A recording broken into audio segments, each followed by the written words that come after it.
কথা বলা ঠিক কিনা? ও মুসলমান বন্ধু, আলোচনা সংক্ষিপ্ত করে দেই। হযরত যায়েদ ইবনে দাসিনা রাদিয়াল্লাহু তাআলা আনহু উহুদের যুদ্ধের সময় কাফেরদের বিরুদ্ধে আন্দোলন করেছে, যুদ্ধ করেছে, কাফেরদেরকে হত্যা করেছে।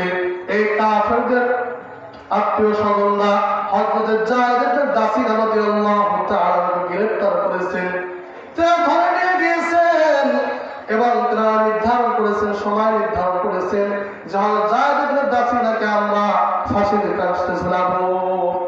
দেখুন সাহাবায়ে কেরামের রাসূলের প্রতি ভালোবাসা কেমন ছিল। আর যায়েদ ইবনে দাসিনা রাদিয়াল্লাহু তাআলাকে বলা হয়েছে, এই যায়েদ, আজকে তোমার মৃত্যুদণ্ড কার্যকরিত হবে, তুমি তো ফাঁসির মঞ্চে দাঁড়িয়ে আছো।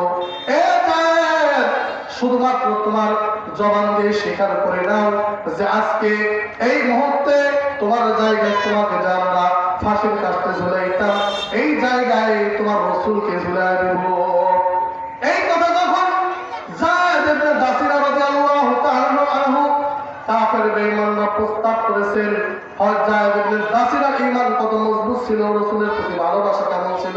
হযরত যায়েদ ইবনে দাসিনা রাদিয়াল্লাহু তাআলা বলেন, এই কুলাঙ্গাররা শুনে রাখো, এই কাফের বেঈমানরা শুনে রাখো, আমার জীবনের বিনিময়ে রাসূলকে তো হত্যা করা দূরের কথা, আমি জীবিত থাকা অবস্থায়